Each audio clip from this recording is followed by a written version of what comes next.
네, 안녕하세요. 세종과학고등학교 2학년 6반 20번 이현동입니다.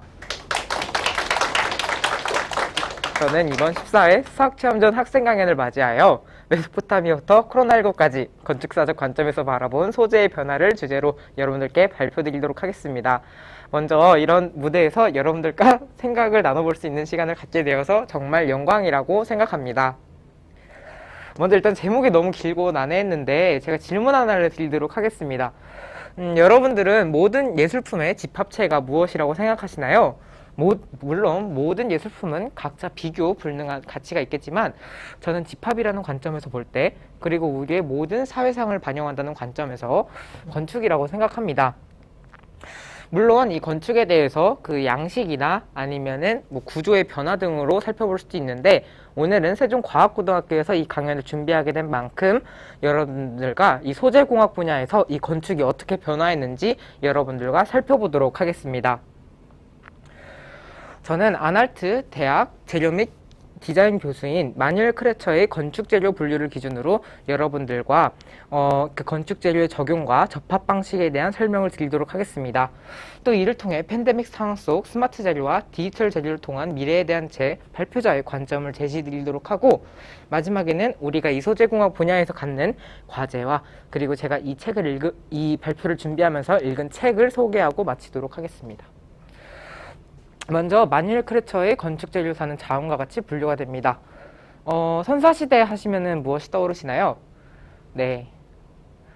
선사시대가 역사시대와 구분되는 점은 이제 문자가 없을 때를 의미하는데요. 선사시대, 역사시대 중기, 역사시대 후기, 현재로 이 마뉴엘 크레처는 나눴습니다. 자연재료에서는 돌, 나무, 흙과 같이 여러분들과 아시던 것들이 있고요. 산업재료는 지금 보이시는 것처럼 철근 콘크리트, 합성재료에서는 플라스틱이든지 아니면은 합성 수지 같은 게 나타나게 되었고, 디지털 재료에서는 네, 현재를 나타내게 되는데 이때 뭐 캐드나 카티아 등이 나타나게 됩니다. 먼저 자연재료에 대해서 여러분들께 자세히 말씀드리도록 하겠습니다. 먼저 돌을 살펴보시면 되는데, 돌은 처음에 어디에서 이용되었을까요? 옛날에 돌이 어디서 쓰였는지에 대해 생각해 보시면 혹시 무덤에서 어떤 형태로 쓰였죠? 네, 맞습니다. 고인돌로 쓰였죠. 근데 건축학적 이용은 조금 다른 데서 시작됩니다. 사람들이 불을 피워서 모이는 것에서부터 시작하게 되는데, 거기서부터 시작을 해서 이제 최초의 금속 공구가 개발되게 됩니다. 이 돌 같은 경우는 금속 공구와의 연관성을 좀 더 집중해서 살펴보아야 하는데 청동기가 개발되면서 이 석재가 가공될 수 있었고, 그리고 혹시 청동기 다음에 어떤 도구가 등장하는지 알려주실 수 있나요? 역사 시간에 배웠을 텐데. 아, 맞습니다. 철기가 맞습니다. 네, 그래서 이 철기가 개발이 되면서 이 돌의 가공 가능성이 확장되게 되었습니다. 더불어서 그리스 지역에서는 대리석이 굉장히 많이 발굴되는데, 과학 시간에 혹시 모스국기계라는 걸 배우셨나요? 네, 맞아요. 그거에 따르면 대리석은 무른가요? 아니면 단단한가요? 아, 맞아요. 무릅니다. 그래서 이 대리석 같이 무른 돌이 잘 발견되는 그리스 지역에서는 이게 굉장히 잘 가공될 수 있어서 특유의 우아한 표현이 완성되게 되었습니다.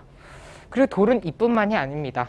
여러분들 다리를 갈 때 아치 형태의 다리를 볼 수 있는데, 그 아치 형태가 힘을 굉장히 잘 분산하기 때문에 아치 형태로 지어지는 거라는 거 여러분들 알고 계실 것 같습니다.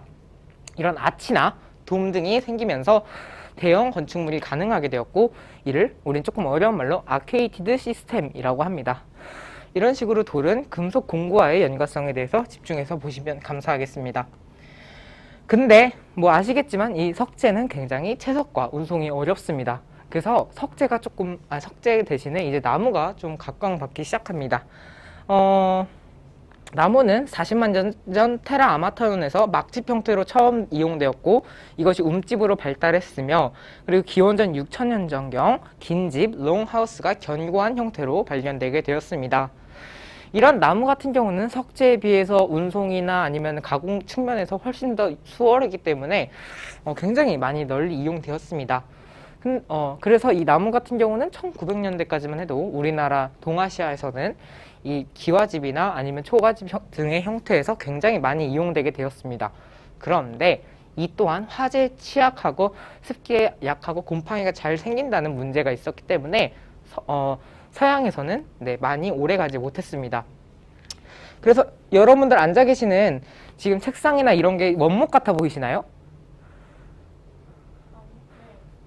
네, 원목이 아닙니다. 지금 보시면은 그 원목 형태를 그대로 이용한다기보다는 집성목이나 MDF 형태로 이용하게 되었는데요. 이 집성목이나 MDF 같은 경우는 나무를 원목 자체로 이용한다기보다는 이 나무를 빻아서 그 가루를 이제 본드와 융합시켜서 빤빤한 판 형태로 만들어서 현재로서는 마감재로 이용하고 있습니다. 다음으로 등장한 것이 벽돌인데, 이 벽돌을 보시면은 일단은 색깔이 대부분 이렇게 좀 붉은 형태를 띱니다. 이것이 이제 충척토라는 건데요. 충척토는 말 그대로 어디서 퇴적되어 온 토양을 의미합니다. 이 토양은 어디서 퇴적되었을까요? 네, 맞습니다. 강으로부터 퇴적되었습니다. 그래서 옛날에 있던 유프라테스 강과 티그리스 강에서 이 충척토가 굉장히 풍부했기 때문에 이 벽돌이 굽거나 아니면은 말리는 형태로 생기게 되었습니다. 더불어서 여기에다가 이제 유기체를 넣어서 조금 더 발전시킨 어도비 벽돌로도 이 벽돌은 발달했습니다. 그리고 여러분들은 혹시 이 돌, 나무, 벽돌에서 혹시 공통점을 발견하셨나요?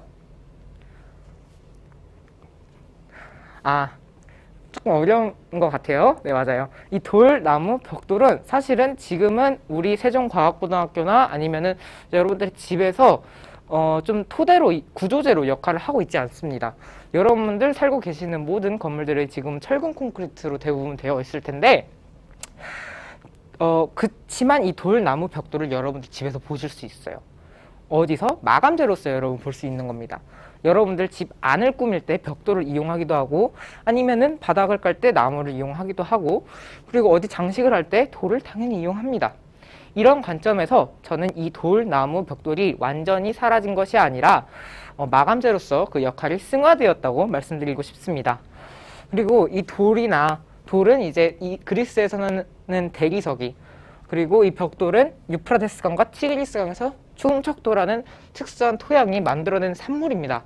이런 관점에서 볼 때 저는 이 자연재료는 지역과의 불가분적 관계를 맺고 있고, 그리고 그 발전이 벽돌에서 갑자기 이상한 다른 재료로 변한 게 아니라 좀 어도비 벽돌 정도로 발달하거나 아니면 돌의 그런 표현이 좀 달라진 거, 즉 이 발전이 굉장히 일관적이고 연속적이라고 말씀드리고 싶습니다. 두 번째는 산업재료입니다. 산업재료는 자연재료에 있던 한계를 극복하게 됩니다. 산업혁명과 함께 찾아온 공업화가 이 산업재료의 공법을 널리 보급하게 되었기 때문입니다. 대표적으로 철광석이 이런 철이 바로 자연 속에 존재할까요? 네, 존재하진 않습니다. 대부분 철광석의 형태로 존재하게 되는데, 이 철광석은 철이 산화된 형태이기 때문에 이를 다시 순수한 철로 환원하는 기술이 필요합니다.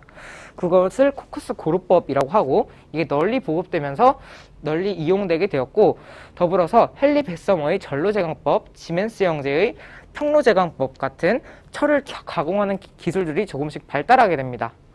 여기서 하나 더 생기게 된 게 조셉 아스피든에 의해서 발명된 콘크리트입니다.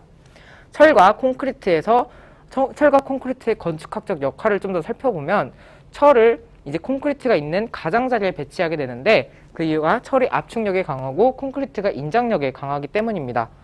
이렇게 서로의 약한 점을 상호 보완하면서 철과 콘크리트가 만난 철근 콘크리트는 굉장히 많은 시너지 효과를 내게 됩니다. 이래서 고층 빌딩이 가능하게 되었고, 그래서 이제 윌리엄 르 베넌제리의 시카고 인슈어런스 10층 빌딩이 다음과 같이 완성되게 됩니다. 고층 빌딩이 같이 생기게 된 것이죠. 근데 여러분, 여기 보이시는 10층 높이에 걸어서 올라가고 싶으신가요?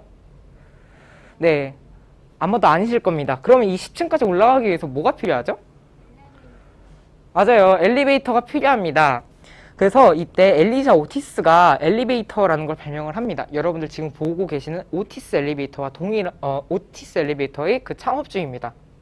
그래서 옛날에는 마차나 아니면 차량이나 철도나 수평으로 이동하는 이동수단만 있다가 이런 식으로 수직으로 이동할 수 있는 엘리베이터라는 새로운 이동수단이 발달하면서 이 철근 콘크리트와 맞물리면서 엄청난 고층 빌딩의 시대를 열게 되었습니다. 이런 산업재료는 앞선 자연재료가 이제 지역과의 불가분적 관계를 맺고 있던 것과 달리 이 공법만 널리 보급되면은 널리 이용될 수 있는 게 산업재료였기 때문에 지역과의 불가분적 관계를 극복하게 되고, 더 나아가서 합성재료, 플라스틱 같은 것들의 등장과 함께 현재도 이 구조재로서 역할을 다하고 있습니다.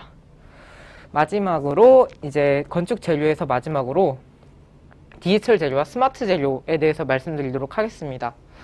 첫 번째 견해로는 이제 디지털 재료를 통해서 앞으로 미래의 건축사가 변할 것이라는 견해가 있습니다. 그리고 스마트 재료에 대한 관점도 있는데요. 스마트 재료란 인간의 신체 기능과 거의 유사한 기능을 가지도록 인공적으로 만든 재료로 외부의 환경 변화에 적절히 대응할 수 있고 지능적으로 특정한 기능을 선택하고 실행할 수 있는 능력을 보유한 재료입니다. 대표적으로 기후에 따라 변화하는 주택용 전자색채 유리나 콘크리트의 균열을 방지하는 자기복구형 구조 세라믹이 있습니다. 이와 대립하는 디지털 재료의 개념에 대해서 말씀드리도록 하겠습니다. 20세기에서 21세기로 넘어가는 시대에서 디지털과 건축 재료의 상호작용을 통한 디지털의 물질의 성질, 물성은 진화했습니다. 디지털 물성에서 얻은 데이터는 부정형이나 이것이 정형인 건축 재료와 통합되게 되면서 정형화가 되게 됩니다. 이는 건축가가 데이터를 활용해서 재료의 생산 과정을 통제할 수 있게 하는 디지털 가공 기술이 가능토록 했습니다. 그리고 이렇게 건축 재료가 정보화되는 그 현상 자체를 디지털 재료라고 합니다. 그래서 이 디지털 재료는 기존의 전통 재료를 활용하는 양상을 가지고 대표적으로 바르셀로나 그레이트 PC 프로젝트에서 이용된 카티아가 있습니다. 그래서 이 디지털 재료와 스마트 재료가 굉장히 대립하고 있는 이 건축 재료사에 있어서 어떤 게 그 중심을 차지하게 될지 제 견해를 말씀드리도록 하겠습니다. 우리는 4차 산업혁명이 비약적으로 발달하고 있는 시대에서 살고 있고, 이 4차 산업혁명에서 절대 빼놓을 수 없는 키워드는 3차 산업혁명에서 기반이 된 정보화입니다. 그리고 이 디지털 재료는 이 정보화라는 정말 필수 불가결한 요소를 보유하고 있기 때문에 저는 디지털 재료를 통해서 건축 재료의 발전이 일어날 것이라고 생각합니다. 물론 스마트 재료가 완전히 배제된다는 말은 아니지만 앞서 말씀드린 전자색채형 유리 아니면은 자기 복구형 구조 세라믹, 그 정도의 건축 요소로서 그 역할이 제한될 것이라는 게 제 관점입니다. 제가 자꾸 이번 강연을 하면서 발전을 거듭하는 것에 대해서만 여러분들께 말씀드렸는데 사실은 이 건축 재료사에 있어서 발전만 있었던 건 아닙니다. 이 로마 황제가 옛날에 한 행동을 통해서 알 수 있는데요. 로마 황제가 옛날에 이렇게 얘기했다 합니다. 현재 고귀한 것들을 위협하는 저것을 지금 당장 없애라. 그래서 이 그림 힌트인데 혹시 이 로마 황제가 말한 저것이 무엇일까요? 아, 맞아요. 네, 맞습니다. 플라스틱이 맞습니다. 플라스틱은 사실은 몇백 년 전에 이미 나타났었고, 그때 이 로마 황제 같은 경우는 이 플라스틱이 일단 가볍고 성형도 쉽다 보니까 금과 은 같은 원래 기존에 있던 재화 가치를 흔들 것이라는 그런 생각 때문에 이 플라스틱을 만들었다가 없앴습니다. 그러다가 다시 나타나고 꿈의 소재라고 여기면서 현재 굉장히 많이 이용되고 있습니다. 물론 플라스틱이 현재 환경 문제를 일으켜서 이미지가 안 좋아진 것은 사실이나 분명히 우리의 생활에 도움이 된 것은 불정할 수 없을 것입니다. 이렇듯 저는 이런 사례를 비춰봐서 우리는 과학기술의 침묵을 더 이상 지켜보고만 있을 수 없다고 생각하게 되었습니다. 그래서 제가 여러분들께 다음과 같은 과제를 드리도록 하겠습니다. 과학기술의 침묵을 막기 위한 사회적 제도에 대해서 지금 아래 보이시는 메일이나 인스타그램이나 전화번호로 문자 남겨주시면 추첨을 통해서 제가 소정의 상품을 드리도록 하겠습니다. 찍으시면 될 것 같아요. 그리고 제가 이번 발표를 준비하면서 읽게 된 두 권의 책인데 건축재료의 새로운 사고와 세계사를 바꾼 12가지 신소재입니다. 이 두 책까지 읽어주시면 정말 감사할 것 같습니다. 이상으로 제 발표를 들어주셔서 감사합니다.